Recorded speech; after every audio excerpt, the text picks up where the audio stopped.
Without mass picketing, the question is, how can strikes be effective? Strike is a withhold of labor. For some workers in some circumstances, that's enough. But for a lot of American workers, it's not.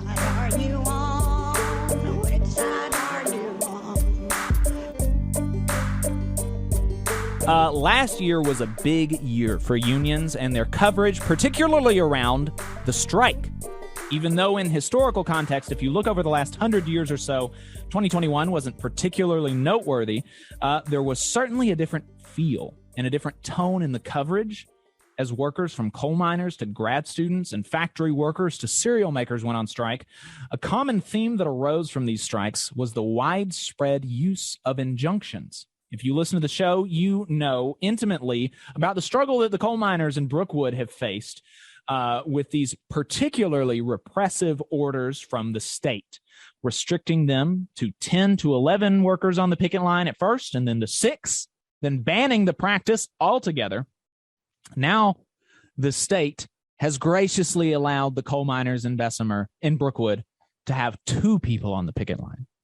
We're so thankful to the state, to our overlords in the government. John Deere workers and Kellogg's workers also saw this tactic used against them as well. And so I'm watching Striketober unfold, right, like everybody else, and the boss making use of state power to repress protests that can, in almost no case, be called mass pickets. And I thought that it would be interesting to learn more about the history of state repression of the picket, and specifically the repression of mass picketing. My friend Daniel, who is in law school, recommended looking up our next guest, and I was not disappointed. Mr. Ahmed White is a professor of law and the Nicholas Rosenbaum Professor of Law Chair at the University of Colorado. He got his law degree at Yale, and he has been doing a lot of work lately on the history of law and labor relations. He is the author of a book and the author of an upcoming book titled Under the Iron Heel, The Wobblies in the Capitalist War on Radical Workers. Mr. White, thank you so much for taking the time to talk to us today.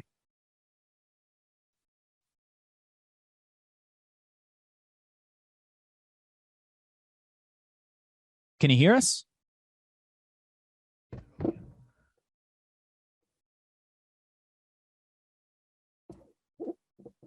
Hold on just a sec, guys. As always, Zoom can be a little tricky getting us to work both ways, where they can hear us and we can hear them. How's this? Can you hear me now? Okay, there we go. We can hear you. Professor White, thank you so much for joining us. All right. Yeah. Thank you so much. Thanks for having me. I'm happy to be here. Great. So a lot of your work focuses on mass picketing as a tactic and its successes and defeat. The injunctions that were issued against working folks last year and are still in effect for our sisters and brothers in Brookwood, they weren't actually responses to anything that could be reasonably be called mass pickets, right?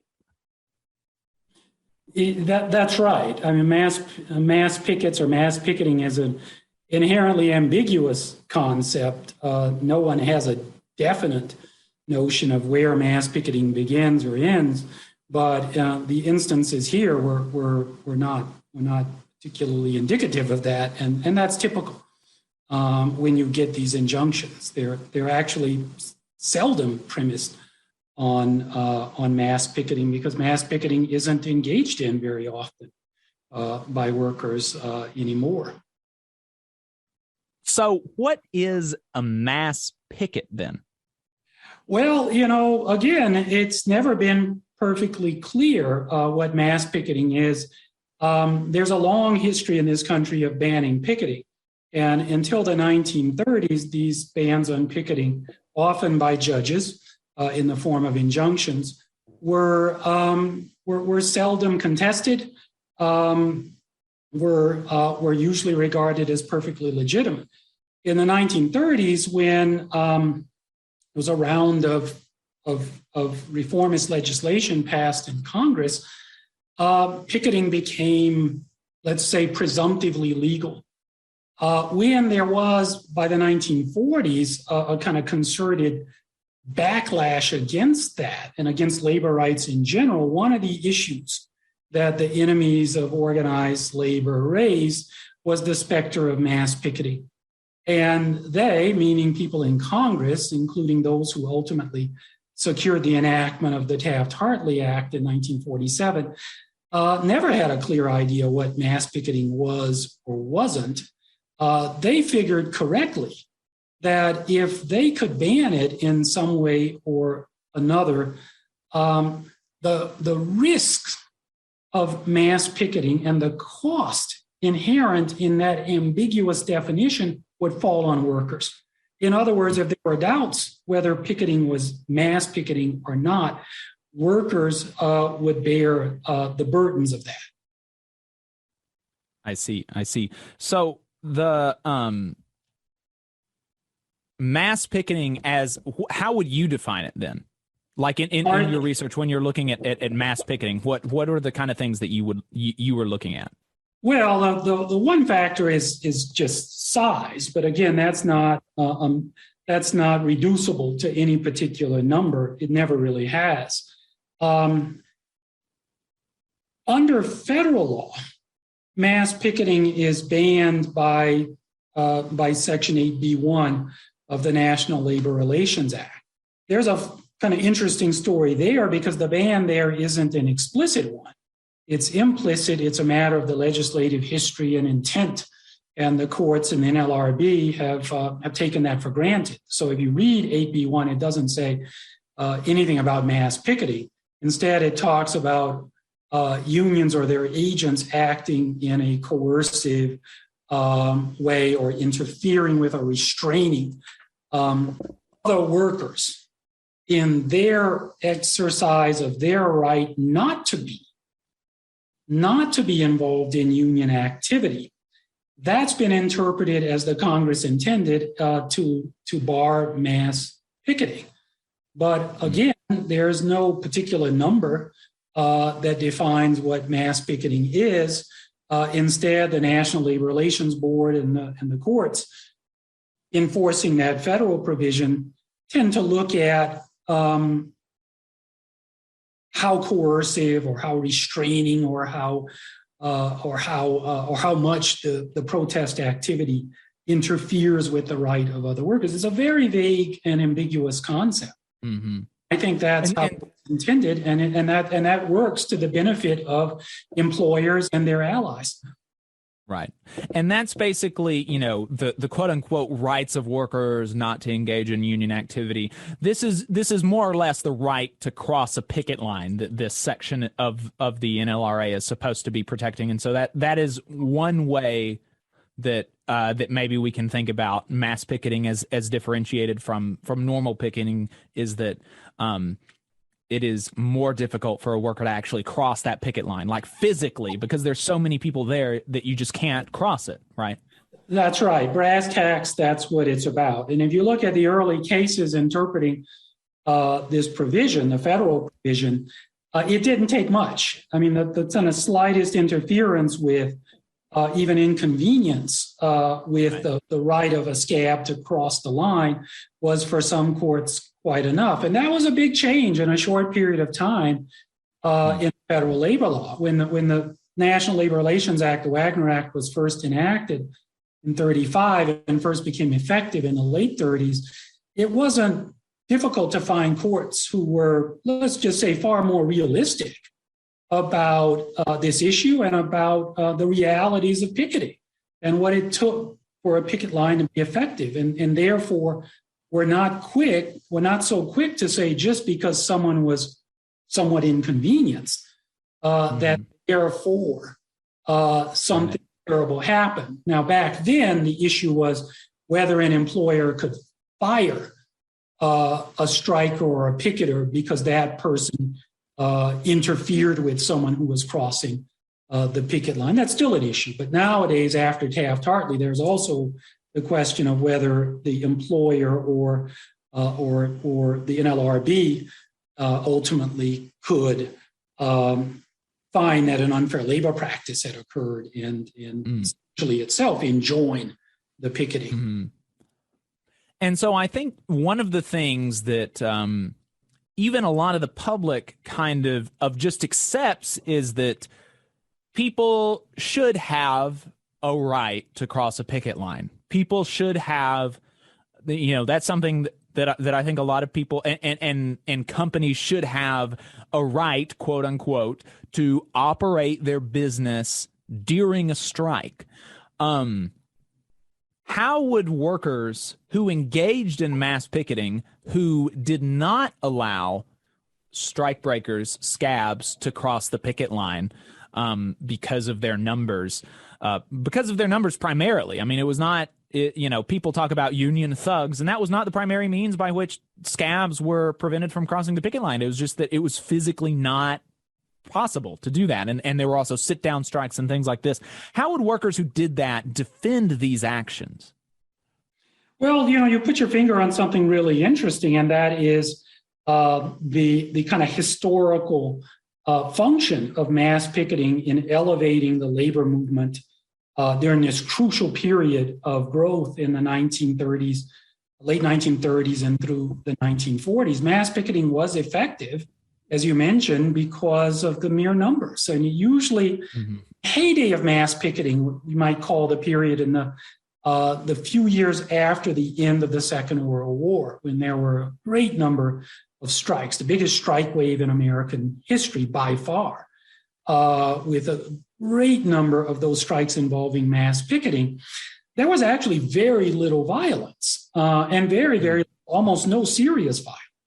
And what that reflects is the fact that mass picketing worked not because people were being beaten up, that happened occasionally, but usually because mass picketing signaled to people who would cross a picket line that they shouldn't. Some of them were intimidated, I'm sure. Some of them merely responded to the theater of it all. Was an indication of how many of their fellow workers were on the side of the union, and for them that maybe they should reconsider their thoughts about the underlying issue that provoked the strike.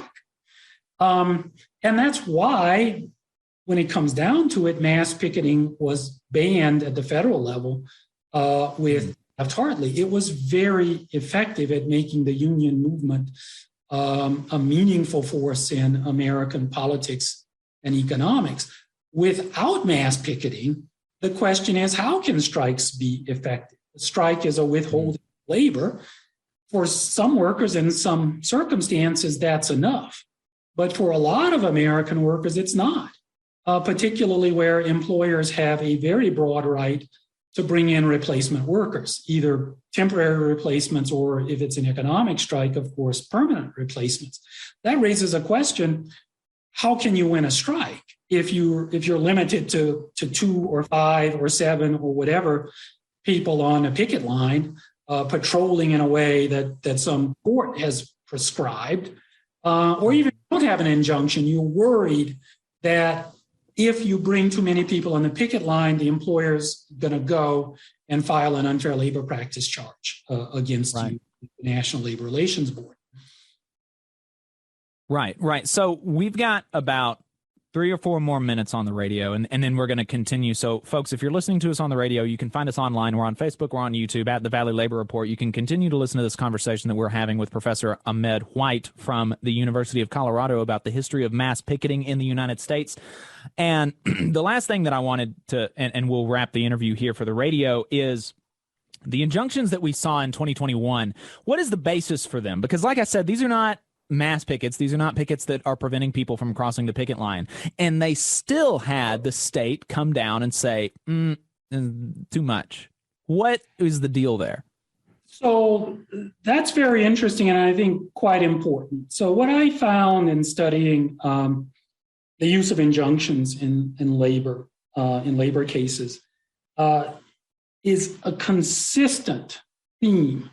And that is the ability of the people seeking these injunctions, employers, to premise the injunction on an anticipation of violence and disorder that is often, at least, far removed from any present indication that there would be violence or disorder. And the courts have consistently accepted that argument. So what you have here is a situation where courts, again, routinely issue these injunctions, and they have for decades now, without there being much proof at all that any kind of trouble is in the offing. It's this anticipation that there would be trouble. And that's been true of the way the NLRB has enforced this Section 8B1, in other words, the federal limitations on mass picketing, but it's also been true as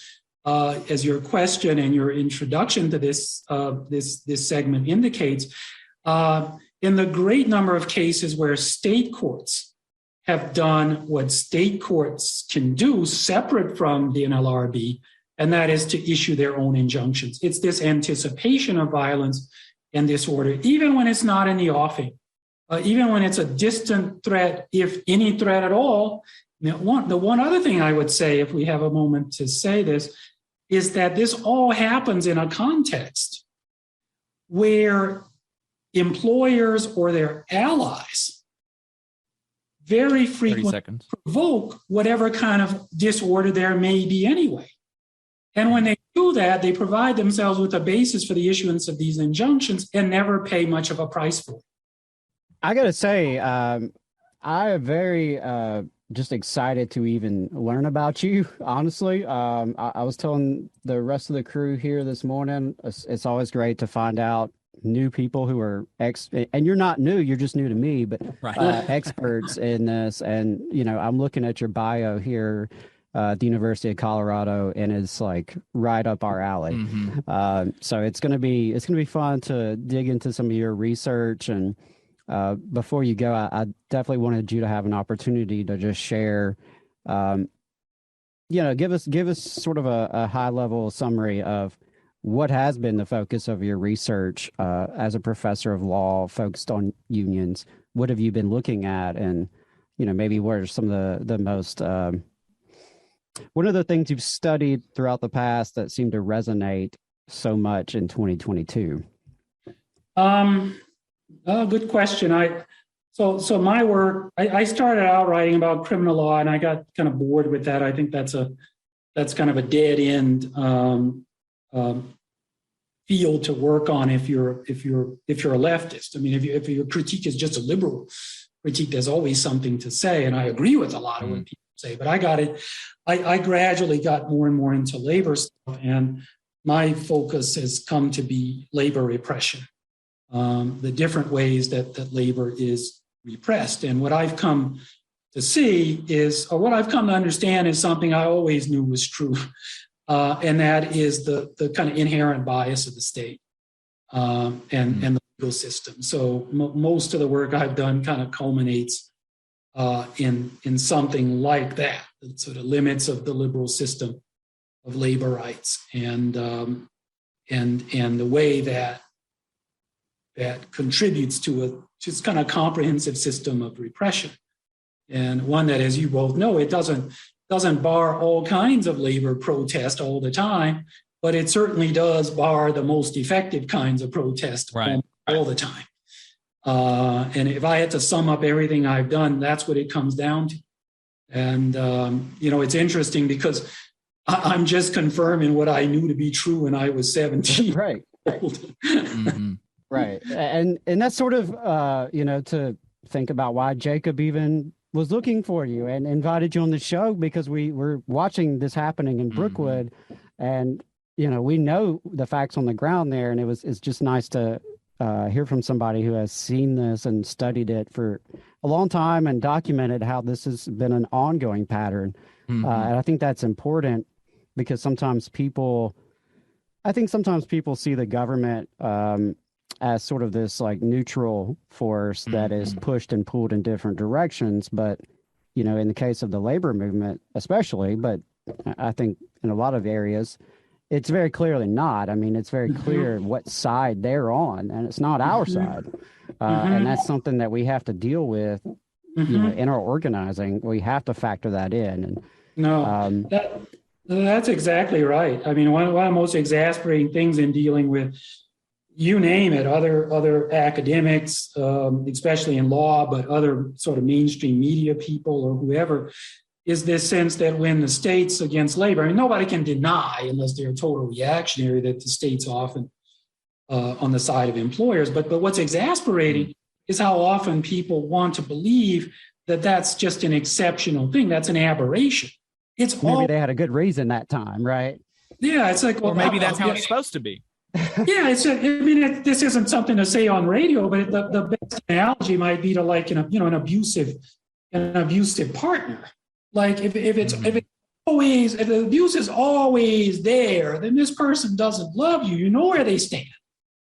They're fundamentally against you. And I wish people thought that same way about the state and about the legal system. That these are not aberrations. These are instances of the state telling you where it really stands. Right. And I wish people better outside of circles like this one better understood that. Right. Well, yeah. So let's, we're not constrained by, breaks or anything like this now. So let's back up a little bit, because you mentioned that the law and the state has consistently banned the most effective sorts of protest and picketing, and mass picketing, for an example, sit down strikes, for an example. So let's illustrate for a bit, and you do that in one of your articles, and I would recommend folks. I mean, it's like it's a scholarly article. The title is "Workers Disarmed," and the link is in the show notes. But it's a fantastic article, and you do that in this article and you lay out how effective mass picketing specifically was for working folks. So can you tell us about its rise as a tactic and illustrate its successfulness for us? Yeah, so before the 1930s, workers did whatever they could in a context where almost everything they engaged in was presumptively or potentially illegal. That changed in the 30s. But what didn't initially change, in other words, you got this law enacted in 1935 that seemed to protect workers' rights to organize, to engage in protests and collective bargaining.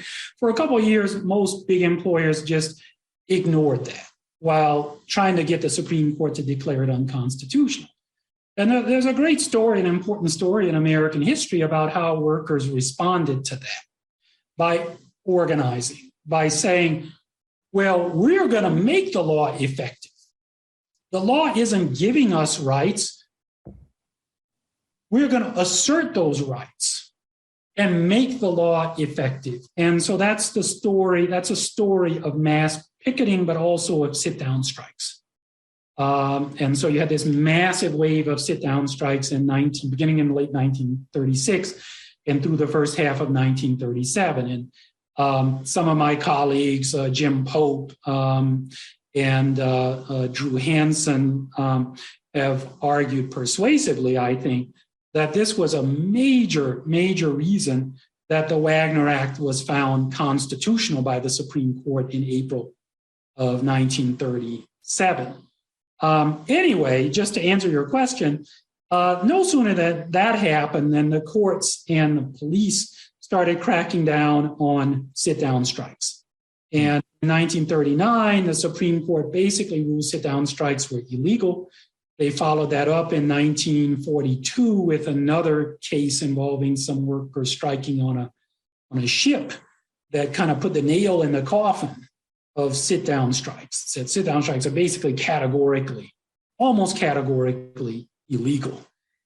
In that context, workers turn more and more to mass picketing as an effective means of asserting labor rights. So the Wagner Act is constitutional, but as we all know, the Wagner Act doesn't give workers a contract. It doesn't compel employers to recognize them unless they've got a majority of workers signed up. So you've still got to be active and effective, and that's where workers turn to mass picketing.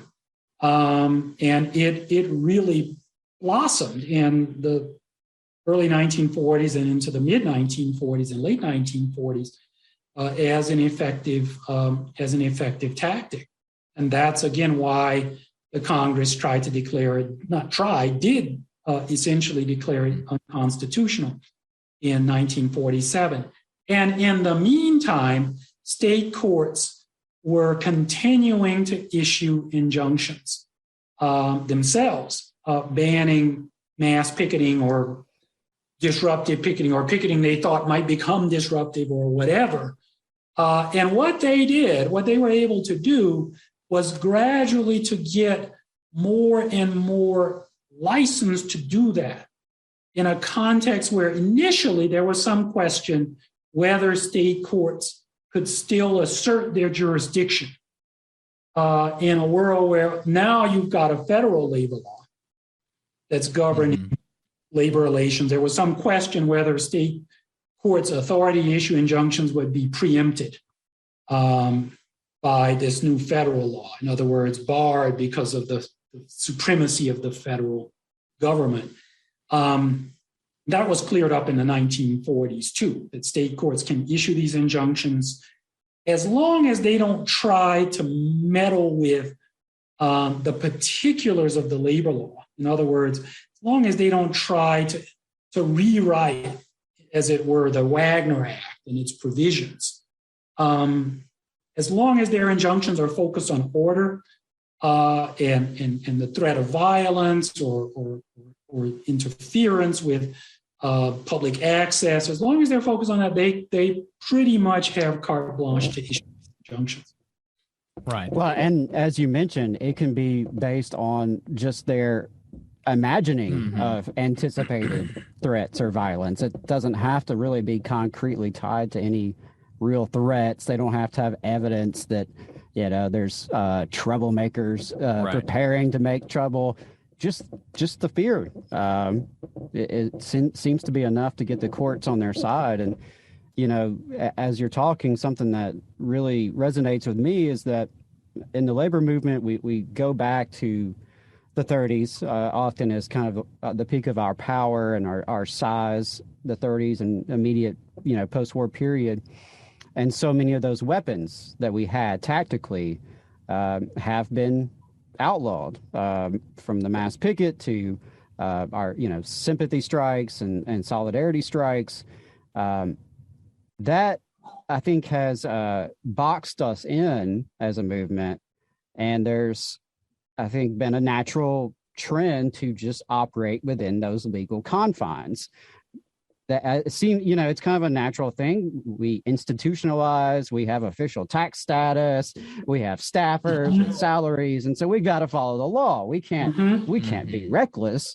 And it almost it feels, you brought up abusive relationship earlier as a metaphor. So I'm gonna bring this one up. Feels like we've been domesticated, and had our back broken a little bit, and we have to operate within these very strict confines. So that's a long way of leading me to my question, which would be, given that the mass picket and so many other tactics that we know worked in the past are illegal, should the labor movement be looking at taking the risk of going outside those small, narrow legal confines, or should we be looking at, are there new tactics that they haven't figured out to ban yet that we need to be really focused on? I just don't know if you have any thoughts there, but I'd be curious to hear it. Well, I think you raise a crucial question. I know you are a professor of law, and I don't want you to say anything. Saying get me in trouble, yeah. But no, you raise a crucial question, and one that I think has to be on the table. What is the value of being legal? And I'm not saying that to say, to endorse engaging in criminal acts or whatever. People have to decide for themselves what they're going to do in this world. But not everything that's illegal is criminal either. And some of my colleagues, a few of my colleagues among law professors, have begun to raise this issue. Like, what's the real value of the NLRB system to workers now? When as you put it quite correctly, so much of what was effective 70, 80 years ago is illegal now anyway. When the NLRB and NLRA do as much to constrain what workers can do to limit workers' rights and prerogatives as they do to assist workers. And you noted, unions, if they are legitimate, have to have lawyers and staff. I mean, I completely understand that, being a lawyer myself. But one of the problems with that approach is, even to the extent that it works, who has the greater resources to play that game anyway? I mean, there are a lot of great labor lawyers out there. I know them, I respect them. Yeah. But legal representation costs a lot of money, a lot of time. Even if it worked perfectly, you're dealing with people, big employers, whose resources are often much, much, much more extensive. They can win that battle often even against the best, most conscientious, most sacrificial of labor lawyers on the union side of things. In terms of new tactics, I mean, I'm starting to get up there in years a little bit, and I don't know what's out there. I just know that since the advent of the internet and then social media, people have been, and the labor side have been waiting for the next new thing, and it's never come. Right.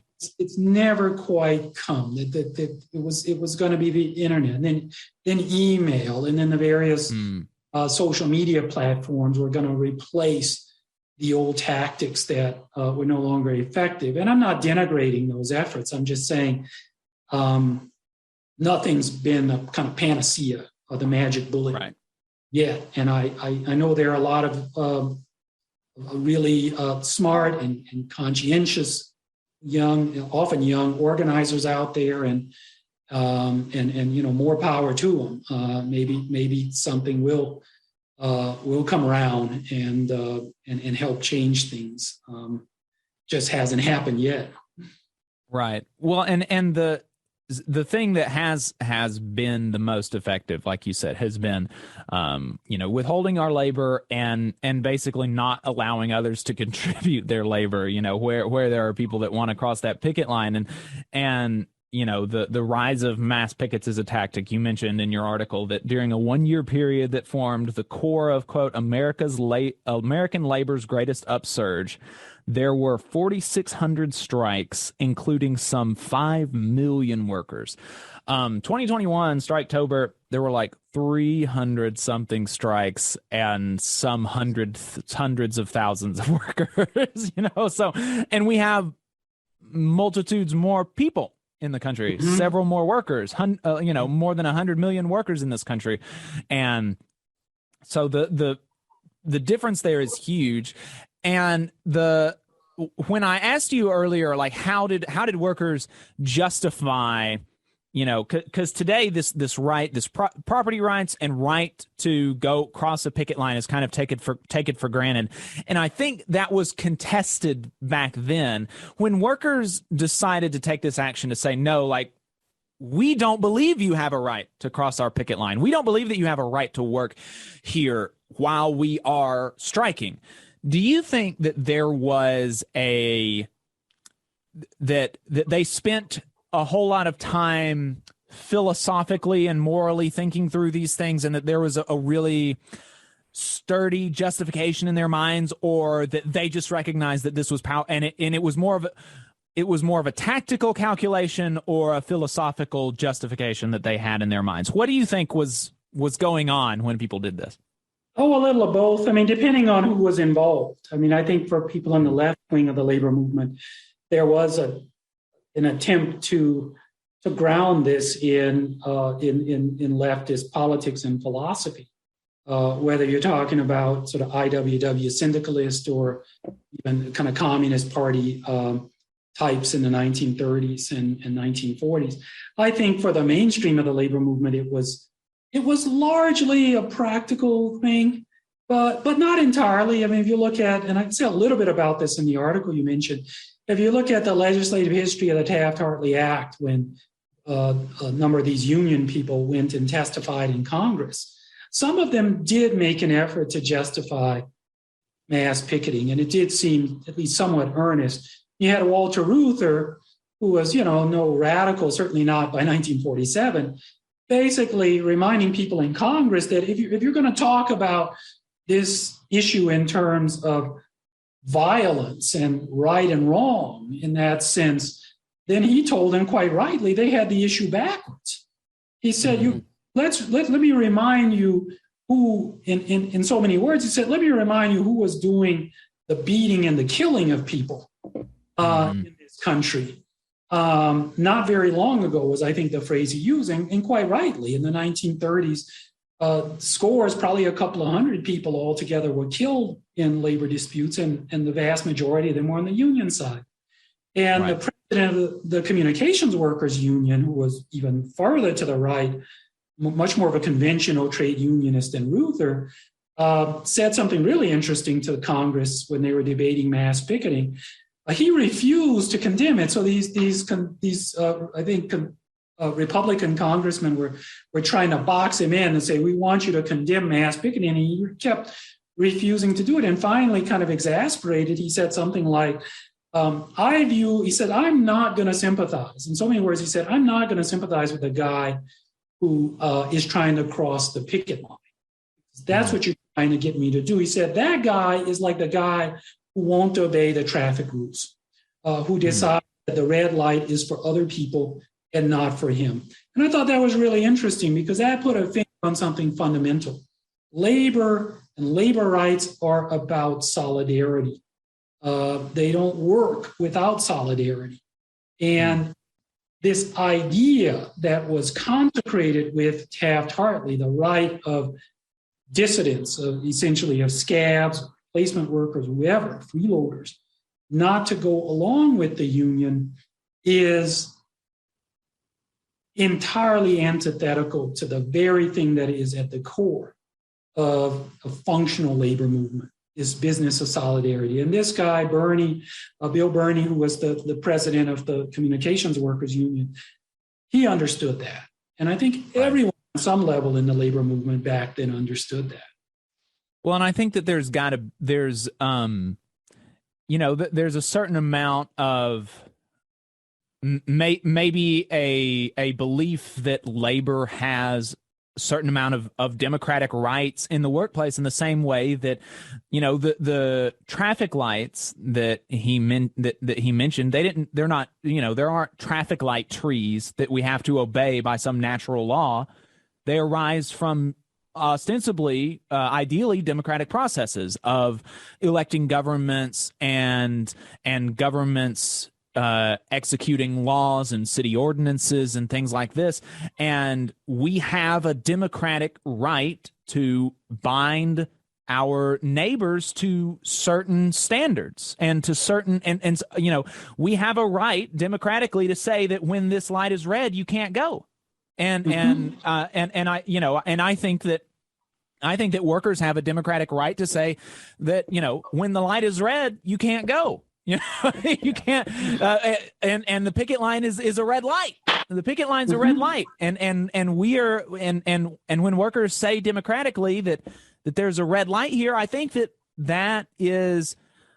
I don't think that even today union members see. I don't think that they conceive of it in that way, and that they believe it has as much legitimacy as it ought to. Mm-hmm. No, I think that is a great point, a tremendously important point. I mentioned a few minutes ago my friend and colleague Jim Pope. He's a law professor, just retired at Rutgers, and Jim wrote just a fascinating and very important article. Maybe a couple of decades ago about the sit-down strikes called Worker Lawmaking. I forget the journal it's in. But what Jim argued, I think this is just absolutely crucial.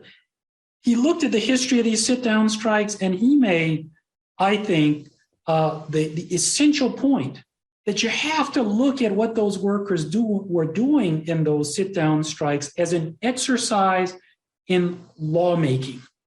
not just any legal thing they were doing, which is the conventional way of seeing, oh, they were violating the rights of private property and trespass and all of that. Jim said, no, look at them and look at the way they understood themselves what they were doing.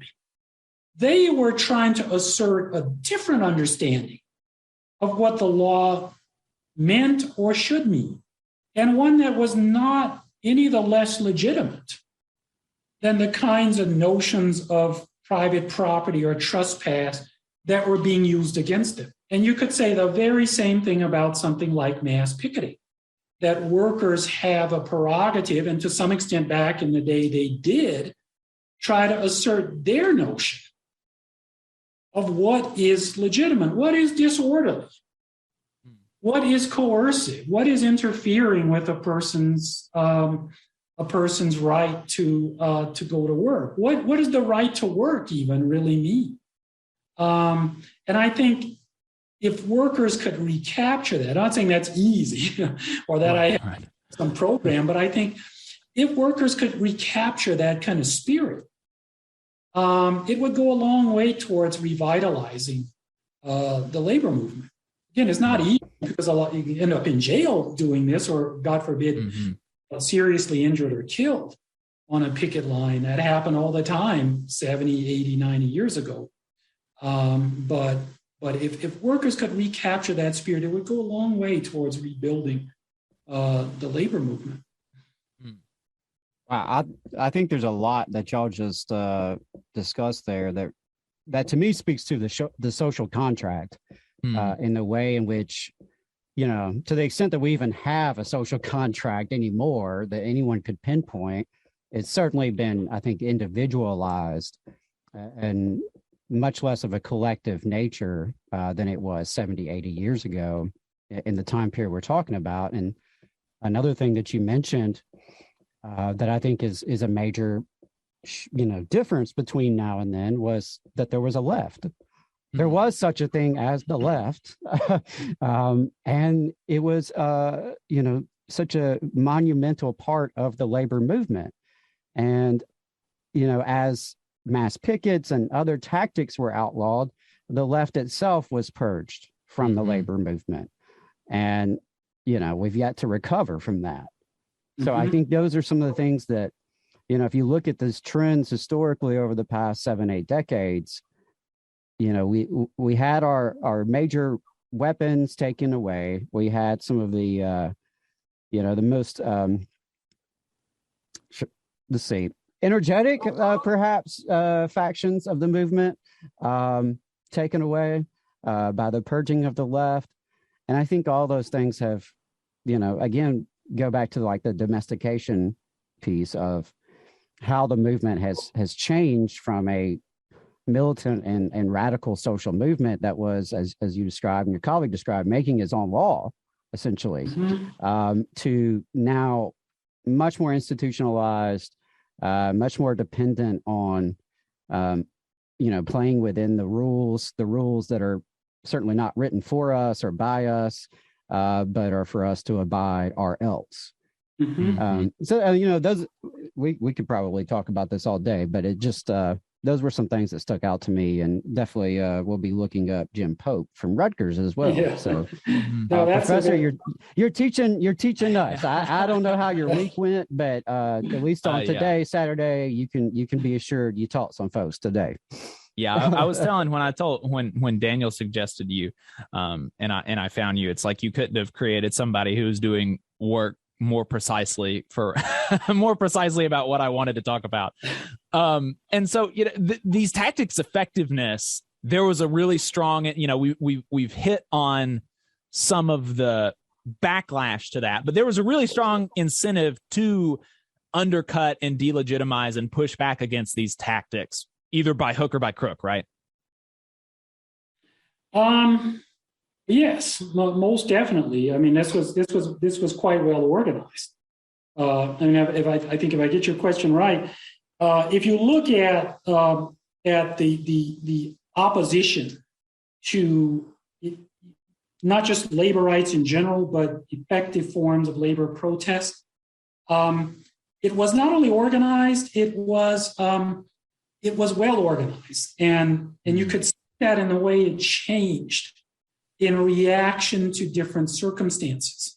So initially, when the Wagner Act was passed, the big employers' response was, we're gonna ignore this. This will go away. The Supreme Court had invalidated essentially most of the first New Deal. They'll invalidate this, and we'll pay some lawyers to bring that about. That failed. They changed their strategy almost overnight. The strategy was, okay, we'll get the Wagner Act repealed. And they spent the next decade from about 37 to 47 first trying to get it repealed. They saw that wasn't going to go anywhere. So then they thought, well, we don't have to get it repealed. We'll just get it amended. This will work to our advantage. And that gave rise to Taft-Hartley. And then I think for a couple of decades, they were more or less resigned to labor rights, to some level of functional labor rights. But as we all know, by the 1970s and 1980s, they changed their perspective again. And they said, what we'll do now is destroy the labor movement. And they have all but done that.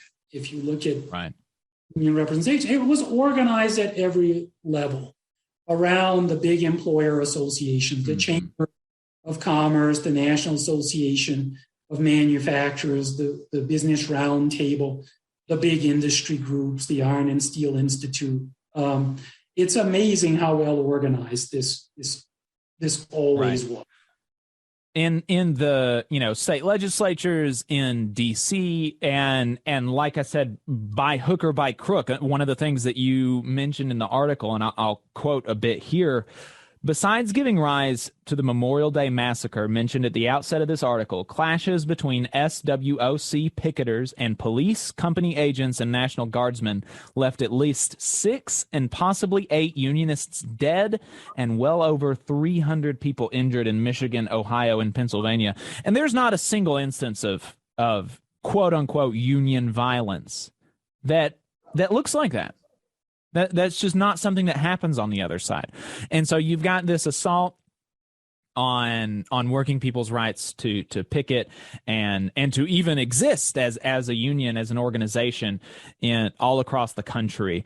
And so and like you said, that leaves us today with with a situation where state judges in Tuscaloosa can say, people got their feelings hurt and they had feelings about fear or something. And so now we're going to limit the picket line to 2 people. Was as soon as mass picketing started becoming like de facto illegal, did we immediately see the anticipation of violence or intimidation or coercion used as a justification for these injunctions? Or did it take a little bit of time to get to where we are today? It took some time, but one of the ironies here is that if you plotted out the serious violence, the rate of serious violence in labor relations in the United States, it remained quite high through the mid and late 1930s, and then it began to fall, and it fell dramatically. So only a relatively small number of people have been killed in labor disputes since the end of the Second World War. But what that did, and this is the irony of it, because of course no one's in favor of people getting seriously hurt or killed. But the irony here is that the threshold of what was tolerable in terms of violence has steadily ratcheted, or not just violence, but unrest has steadily ratcheted downward. So you can find even in Supreme Court opinions, you mentioned the violence, quoting from the article of mine, violence in what was called the Little Steel Strike in 1937, where about 16 or 18 people were killed in different clashes. In the wake of that strike, you can find a U.S. Supreme Court opinion where the Supreme Court said, basically, if the labor law is going to function, the people administering it, including the courts, have to understand that there's going to be a certain level of disorder and a certain level of violence. And the court wasn't saying, it's a case about whether these strikers were entitled to be reinstated after this big strike.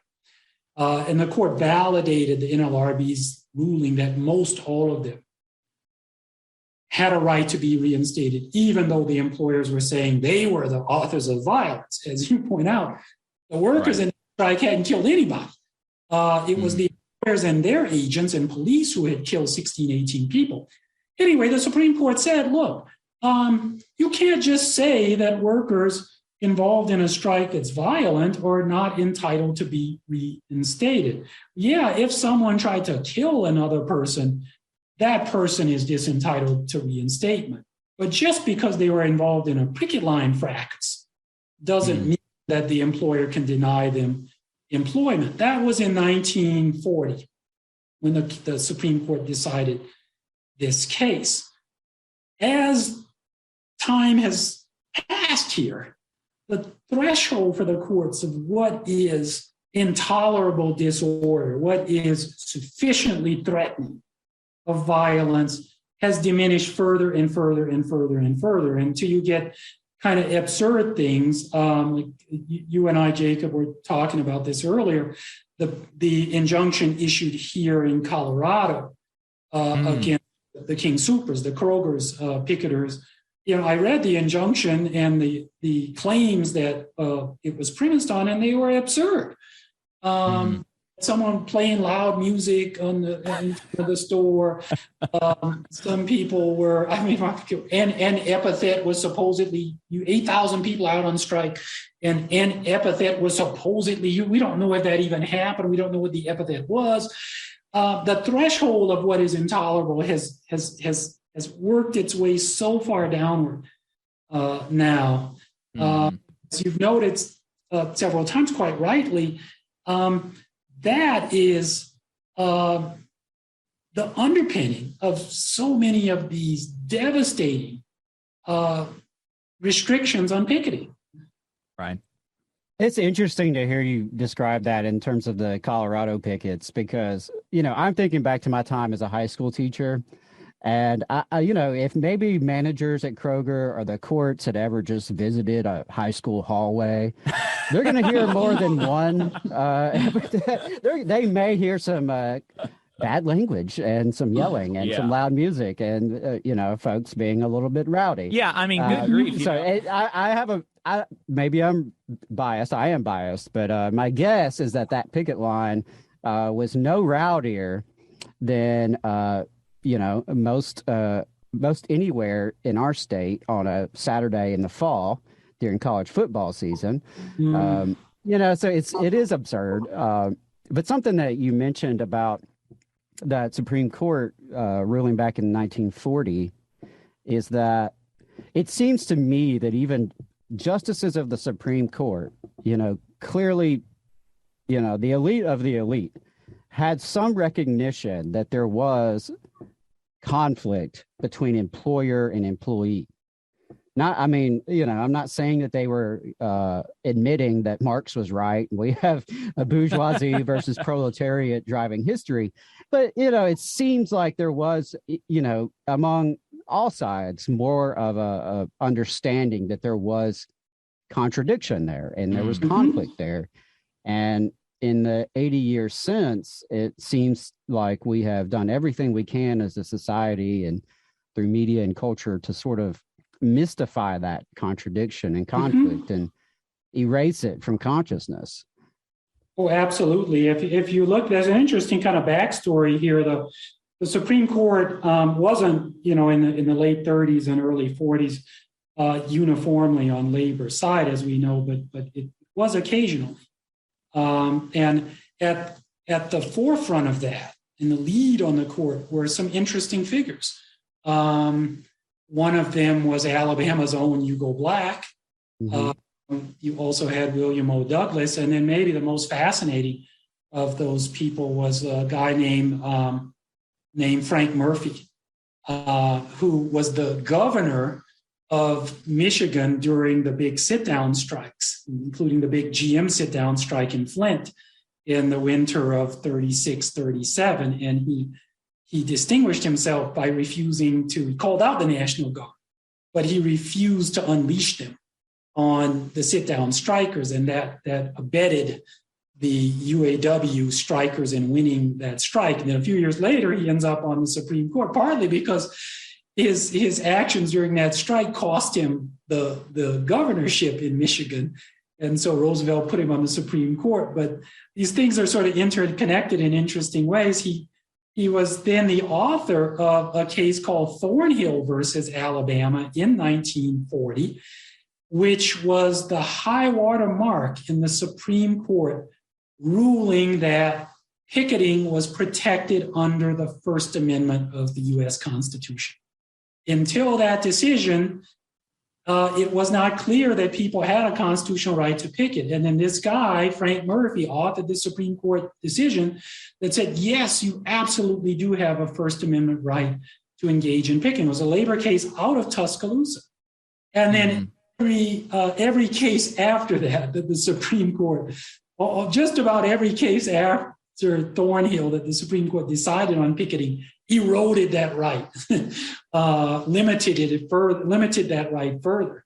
So there's some interesting interconnections there, and they have to do with, they rest on the fact that in a lot of ways, we think of progress as a kind of linear thing. In a lot of ways, the Supreme Court, some of these Supreme Court justices were further to the left, way further to the left, especially on labor issues back in the 1930s and 40s, than anybody you'll find on the court today. Yeah, that, and I was not familiar with that Alabama connection, so that's really cool.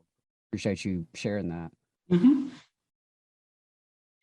So, Professor White, I really, really appreciate your time. This has just been this has been fantastic. Exactly what I was looking for. Was there anything that you wanted to make sure that you mentioned before we wrapped up our conversation? I can't think of anything. The main thing is just to thank you all for having me. It's been my pleasure. What is you've got a book coming out in the next year or so, but you have a book already, and I'm planning on reading it. It's called The Last Great Strike, Little Steel, the CIO, and the Struggle for Labor Rights in New Deal America, University of California Press, 2016. Folks can check out that. Folks can check out your scholarly articles. Fantastic stuff there. And the new book that you've got coming out. You said it's in October is when you're expecting it to be released? Should be out in October. Yep. Under the Iron Heel, the Wobblies, and the Capitalist War on Radical Workers. We will hope to have you on again. Thank you for being so generous with your time. Absolutely. And have a great Saturday, okay? You bet. Thank you. Thank you. Support for this program comes from the International Brotherhood of Electrical Workers, Local 136, out of Central Alabama. Learn more at IBEW136.org.